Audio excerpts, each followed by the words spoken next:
Good afternoon. My name is Steve, and I'll be the host of today's Hangout. Joining us for our 20th Air Quality Google Hangout today is Charlie Seifer, Manager of Marketing and Technical Materials for Campbell USA, a world leader in the development and production of air filters and clean air solutions. Today we're going to continue to talk about a topic that most of us take for granted, the Internet and the vital role that air filtration plays in making sure that our access to what has become a part of our daily life is ensured. Hi, Charlie. How are you today? Hi, Steve. Hope you're doing well. I'm doing fine. Excellent. Well, let's get started. You know, the Internet is now a way of life for all of us. How are air filters involved in keeping open this flow of information? Well, it sounds kind of crazy, but without air filters, we could not have the data flow that we have these days. Unfortunately, when you're talking about electronic equipment, it generates heat. Anybody could see that from getting closer to even one of our LCD TVs or something along those lines.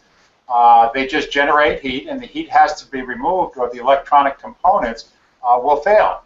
So subsequently, there's air conditioning involved, and in some cases, it involves a lot of air movement. And lots of air movement basically helps to cool, just like you have a radiator in a car. When we're talking about the Internet, there's locations around the country, over 3 million of them, that are known as data centers. Some of them are very small. They can be in a closet. Some of them are millions of square feet. But in order to keep that equipment cool, we've got to have lots of air movement, and in many cases, we've got to have air conditioning. Dust is an equipment killer, especially of electronic equipment. And originally, when we had CDs that were the type that we play in a car or in our home stereo, they used to actually be made in a clean room. Technology has driven us to better manufacturing processes, and they're no longer made in a clean room, but still, dust can be an equipment killer for some of the other things that we have going on. Solid state or all electronic equipment is making it a little bit better, but the demands are still high for air conditioning and keeping contaminants out of the space. That's interesting. Well, how many of these data centers are there, and what does the future hold for this industry? Well, there's over 3 million of them in the U.S., and that number is growing exponentially. Campbell has worked with some major corporations, and just the ones that people think of commonly, like Google, Microsoft, Facebook, Amazon, eBay. And we can't get through the day without dealing with one of these organizations, and all of them have multiple data centers around the country. People like Google and Microsoft have facilities that are millions of square feet. You know, sometimes somebody like Campbell, okay, we've got our North American headquarters is in Riverdale, New Jersey. Well, our data center down there is not much bigger than a closet, probably the size of a small hotel room, but that requires air conditioning and special filtration to make sure that the dust does not contaminate the equipment that's within that room. And then if you consider other things that we deal with every day, UPS or Federal Express is an example. You can imagine the data that has to flow through their systems in order to make everything work for them, especially the packages that go overnight. The other things that is challenging the semiconductor or the electronics world is things like social media services.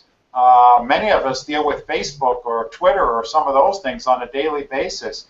A lot of us do cloud backups. No longer are backups done local on your computer. We send them someplace to the cloud up there. And then there's other things that are video and audio streaming. So this is an industry that's not going to slow down in any case, and then we'll be involved in you know, keeping the air clean and making sure that the air conditioning runs properly. So what type of air filters are used in the typical data center installation? Well, the experts for data centers normally recommend an ISO 9 cleanliness level.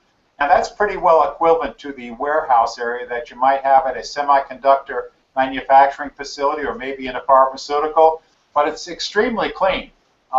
In some cases, it's you have some commercial buildings that are able to reach that level, but they still have to make sure that that air is clean so the semiconductor or equipment doesn't get contaminated. Now, these facilities also use quite a bit of outside air, about 30%, sometimes 100%. that outside air can have contaminants also, and of course those contaminants have to be removed from the airstream.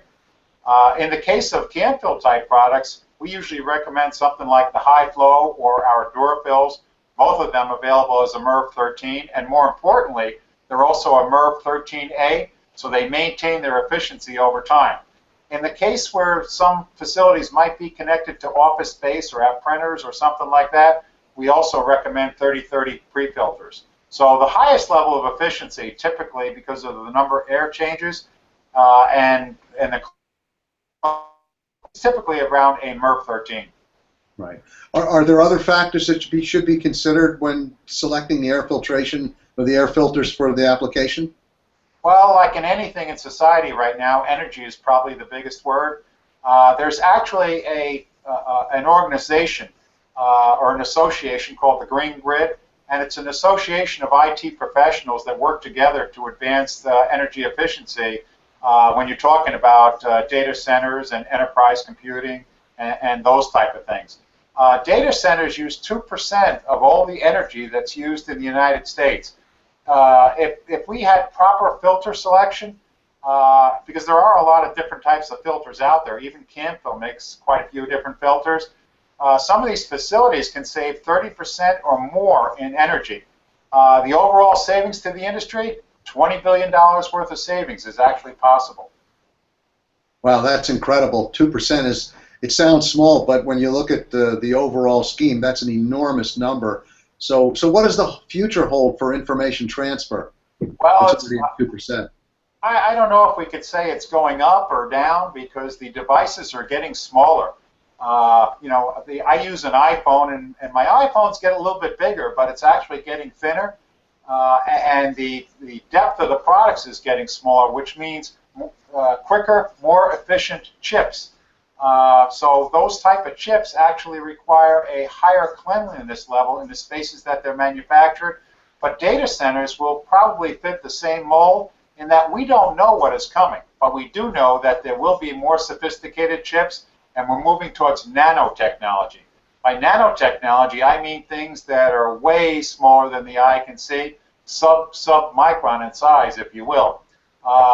At that level, we're even worried about gases giving us a problem with contamination of solid-state devices or chips. Right now, the industry is people-driven.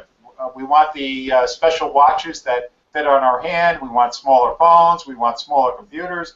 We want tablets instead of computers. People will drive the direction that the industry is going in. Amazing. Well, where can we find more information about these filters and this industry, et cetera? Well, one of the places that you can get more information is directly from can-fill. Let me see if I can give you let me try to share a screen here. can-fill has an excellent brochure, and hopefully that's showing on the screen right now.